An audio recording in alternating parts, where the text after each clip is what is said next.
Hi dear students, I welcome you on my YouTube channel we are English academy. आज हम लोग बच्चों reading यानी अनसीन पैसेज की बात करने वाले हैं। सेक्शन ए के अंतर्गत one short unseen passage followed by MCQs,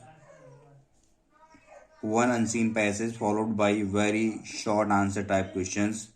ये आपका 3 × 2 + 3 मार्क्स का होगा आपका। तो देखिए अनसीन पैसेज को करेंगे कैसे। First of all, a passage that contains new or unseen subject matters that presented to test a student's ability to grasp the meaning of the passage properly।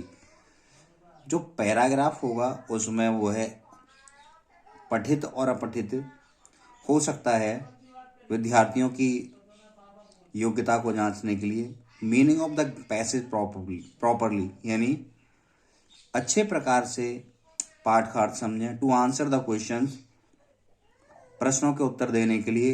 In once आउन words, अपने स्वयं के शब्दों में। A comparison passage aims to increase और test students comparison through the mechanism और catechism. यानी इस पैसेज का उद्देश्य है बच्चों के अंतर्गत समझ और तकनीक को विकसित करना। तो देखिए, how to solve an unseen passage before answering the question based on unseen passage। यानी unseen passage के ऊपर दिए गए प्रश्नों के उत्तर देने से पहले the student should pay attention to the following points। विद्यार्थियों को निम्न बिंदुओं पर ध्यान देना चाहिए। निम्न बिंदु क्या क्या है देखिए।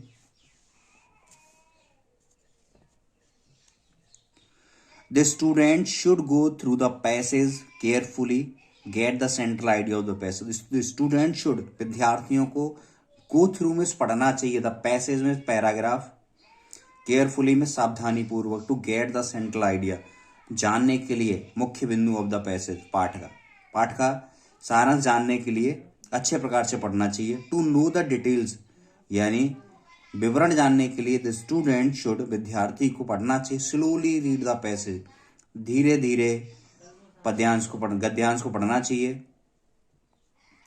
Each question should be read carefully, each question यानी प्रत्येक प्रश्न को शुड बी रेड केयरफुली, सावधानी पूर्वक पढ़ना चाहिए। And then relevant section of the passage, फिर उससे संबंधित पाठ को, पैराग्राफ को, the provides the answer should be read carefully, जो उत्तर उपलब्ध कराता है उसे सावधानी पूर्वक पढ़ना चाहिए। Only then the answer must be written in their own words, केवल तभी अपने शब्दों में उत्तर लिखना चाहिए। While writing down answer simply, साधारणतः उत्तर लिखते समय साधारण शॉर्ट सेंटेंसेस, लघु वाक्य मस्ट बी यूज्ड, लिखने चाहिए। Note the tense that is used in the question, और जिस काल में प्रश्न पूछा है answer should be written in the same tense, उसी टेंस में उस प्रश्न का उत्तर लिखना चाहिए। देखिए, make sure to revise the answers, this saves you from errors in spelling etcetera. To answer should be to the point but relevantly to the passage। To choose an appropriate title, the student must read passage carefully and ask what the paragraph is all about। The answer comes out easily, यानी paragraph को अच्छे से पढ़ें, फिर उसके प्रश्नों के उत्तर अपने आप आने लग जाते हैं। देखिए, हमें एक पैराग्राफ दे रखा है जिसको हम पढ़ने वाले हैं। Subhash Chandra Bose was a great leader of India. Subhash Chandra Bose Bharat के महान नेता थे। His country man called him Netaji. His country man, उनके देशवासी उन्हें नेताजी कहते थे। Because he led them on the right path, because means क्योंकि, ही लेड देम मीन्स उन्होंने उनका मार्गदर्शन किया, नेतृत्व किया, ऑन द राइट पथ, सही मार्ग पर। ही वॉज इम्प्रिज्ड मैनी टाइम्स, वह कई बार जेल गए।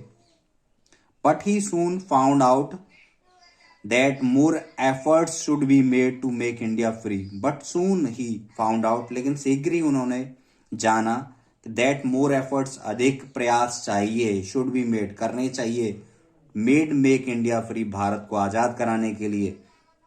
The British power the British power यानी जो अंग्रेज जो थे उनकी शक्ति वॉज गेटिंग वीकर, कमजोर हो रही थी in the second world war, द्वितीय विश्व युद्ध में।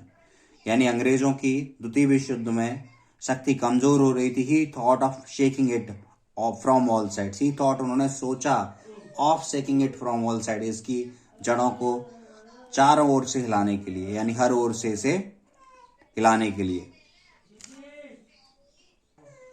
One day he escaped from Calcutta in guise of Pathan, one day एक दिन ही एस्केप्ड बच निकले या भागे फ्रॉम कलकत्ता, कलकत्ता से, इन गाइस ऑफ वेश में, ऑफ अ पठान, पठान के में, एंड वेंट टू जर्मनी और जर्मनी चले गए, बाय पेशावर, पेशावर होते हुए।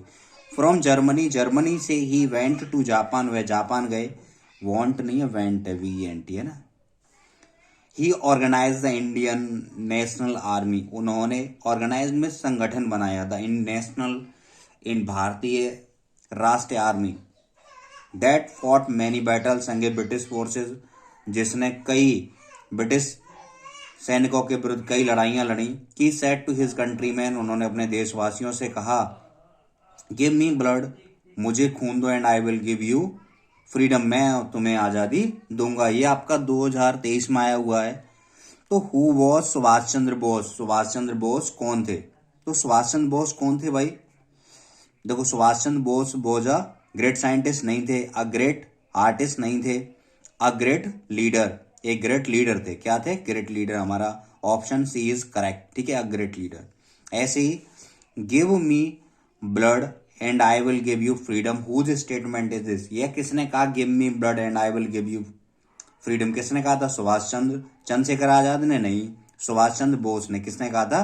सुभाष चंद्र बोस ने। गांधी जी ने भी नहीं कहा था। हमें पैराग्राफ के अकॉर्डिंग आंसर देने हैं, ठीक है। तो हमारा आंसर बी ऑप्शन सही है, सुभाष चंद्र बोस ने। Indian national Army was organised by, Indian national Army का गठन किसके द्वारा किया गया था? पंडित जवाहरलाल नेहरू नहीं, सरदार पटेल नहीं, Subhash Chandra Bose. C option is correct. I hope आपको समझ में आया होगा। इसी प्रकार से हमको पैसेज छांटने हैं। अगले वीडियो में मिलते हैं। Thank you watching this video.